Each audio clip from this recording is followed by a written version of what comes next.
Hey guys, so today I'm gonna react to the AOC video, which was talking to the rest of the House members and it's been recording the news. It's AOC when you wake up. She said, when you wake up in the morning, you will realize that you voted to defund Planned Parenthood and take away healthcare from 13.7 million Americans.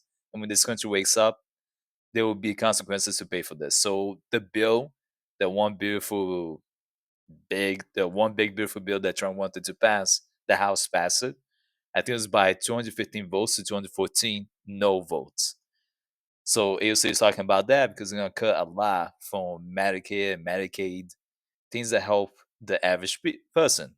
They also would defund Planned Parenthood. That also helps provide not just abortion pills or birth control pills, which are very helpful, but they also provide all the services that require that needed for your health, especially for women, to check their health to make sure that everything's going right. They're having normal period cycles. They can get the materials or tools they need, resources they need to help themselves. So if they need things like pads during the periods or tampons, they can provide that as well. So that just helps people in need. It's not just about abortion. That's it. People forget that there's a lot more. So I just want to react to this video and provide some of my perspective on it. And this is on a Reddit post from around 8 hours ago. So today they posted, which would be around May 22nd, 2025. 0.7 million Americans.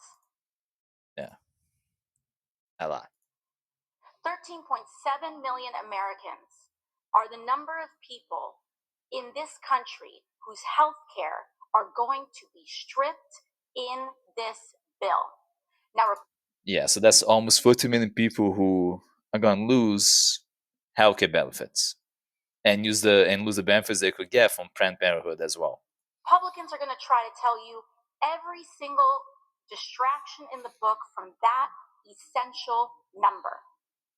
I want people at home to understand that Medicaid and the federal matching funds for Medicaid can make up 30 to 40% of some of the state budgets that we have going on back in your home.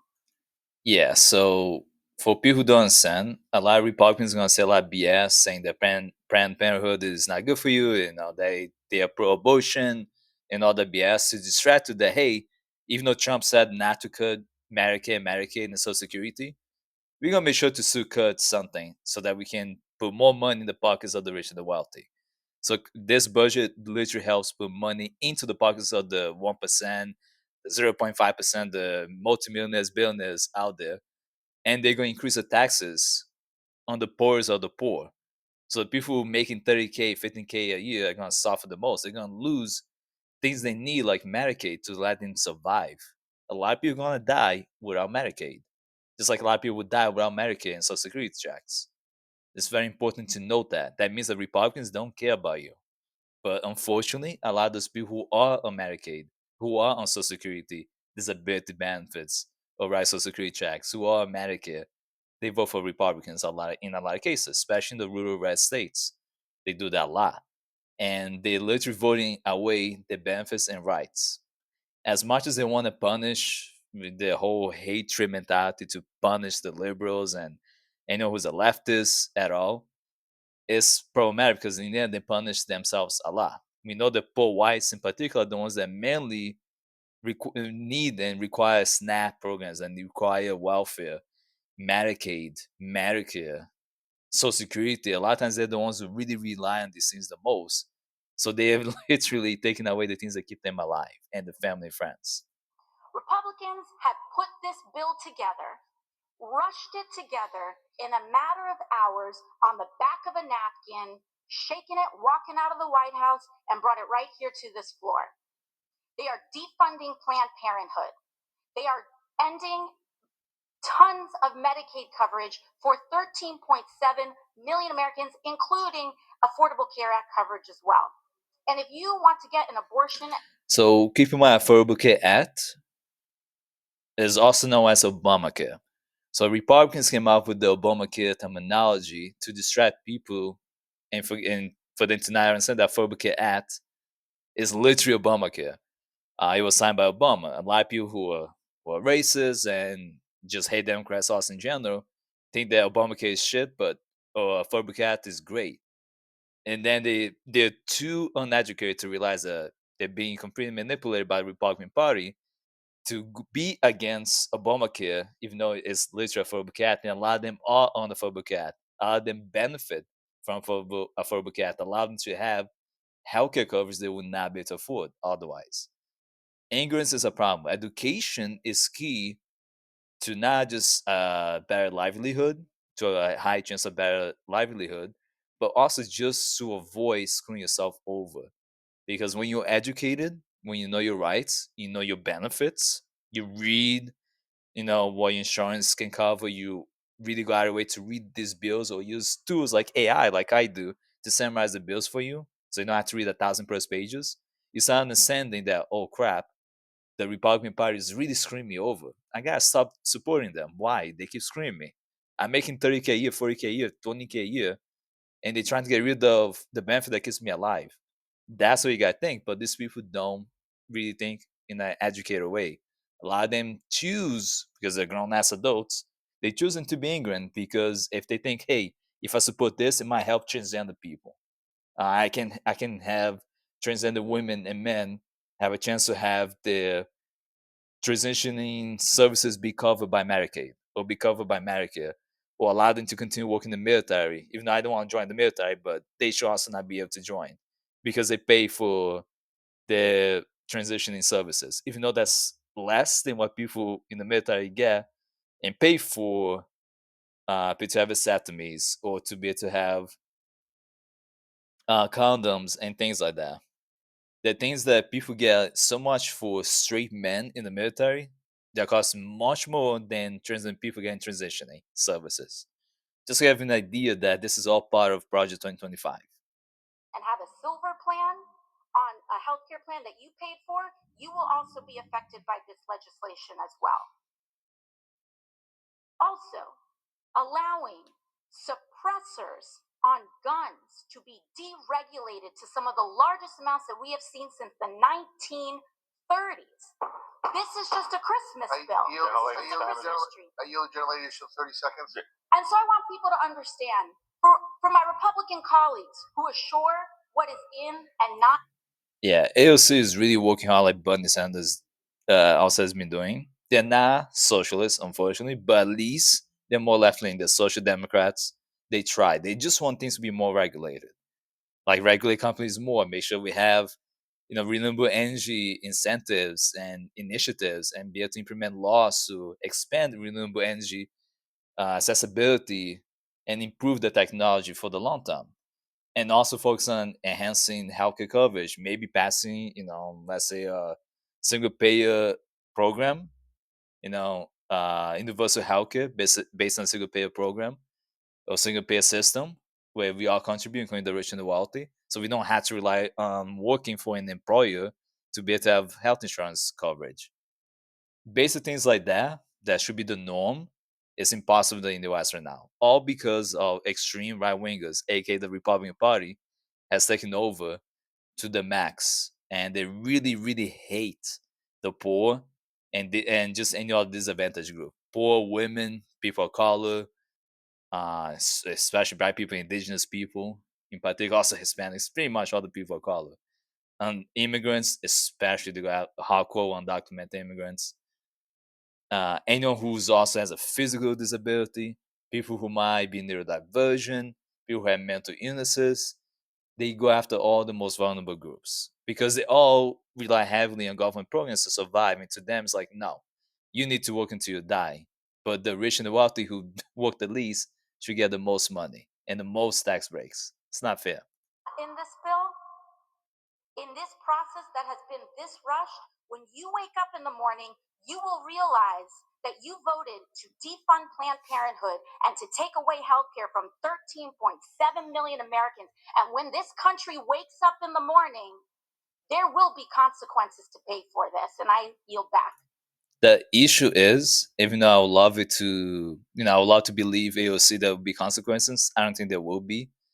Um, I had commented in the in this poster in this Reddit post regarding this video, and basically what I stated was that, I think and I do believe that AOC is right, but who will fight for us, right? Who's gonna fight for these people?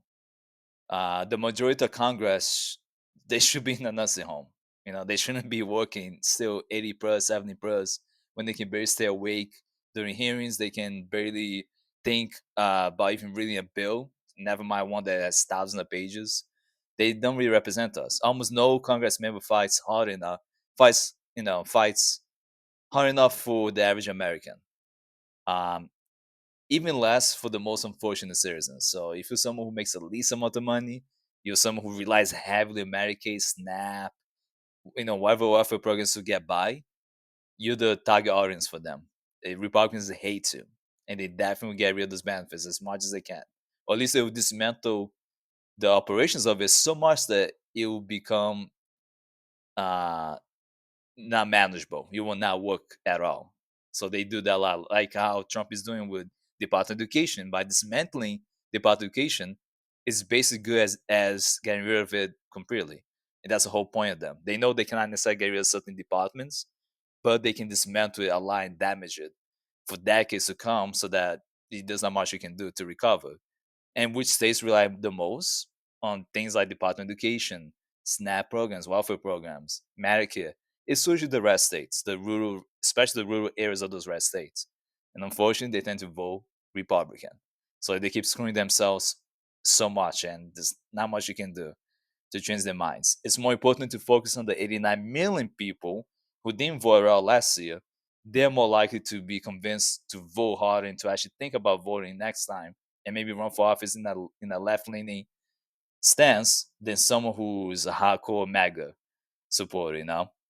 Most of us cannot afford to take days off of work to protest, so it's not just simple to take a day off or two and you can just go protest. A lot of people don't have vacation days like that.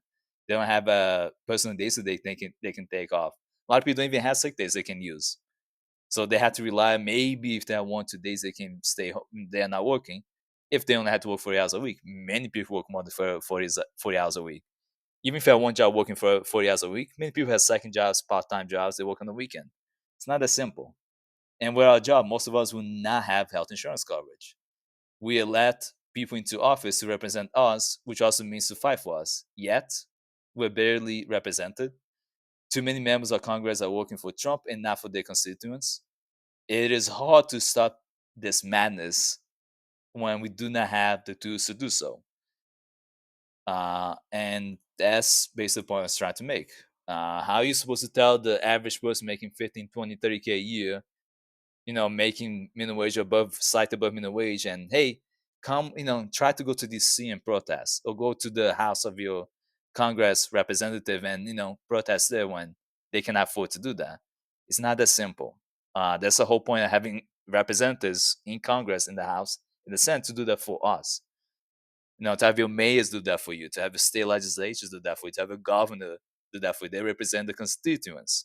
Unfortunately, a lot of Congress members and some governors as well, even some state legislatures and some judges are working for Trump or the Republican Party as a whole, not for the people who elected them in the hopes that they would be better, or that when they elect someone like a governor or president, and they choose the judges to do the judiciary duties correctly, you hope that the judges are also going to be ethical. They're going to do the right thing, and they still don't represent you properly. It's a big issue, and I don't see much changes happening in that regard. It's very hard. The best thing I can say: people who didn't vote, learn to start voting, and don't vote just whatever vote. Vote against at least the most extreme right wing party, which right now is the Republican Party, and they have been like this since the '60s. Pretty easy to do. Vote is not hard. Even though the Republican parties are making it hard, it was easier before, and people are still not learning their lessons.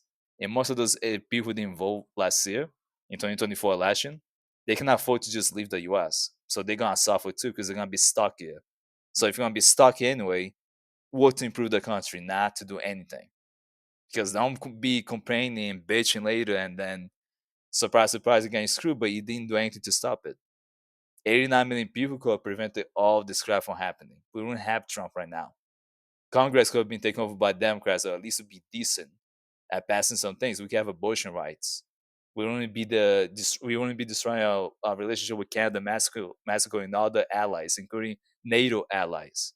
A lot of things could have been avoided. People had to think beyond the selfish reasons and actually go out of their way to vote. Sometimes sacrifice that one day to vote from work could actually mean a lot in the long term. You can gain a lot more from it if you do the right thing. Because now you're still getting fired anyway. Just it's even harder with all the crap that the Republicans are doing. You gotta think that way. But let me know what you think in the comment section. If you guys agree, disagree with me. Maybe you disagree with AOC. Maybe you're fine with Republicans cutting all these benefits, like Medicaid, from almost 40 million American citizens. And if you do, let me know why. Maybe we can have a discussion. If you like the video, like and subscribe. If you're watching this TikTok, follow us on TikTok. And I hope everyone has a safe day.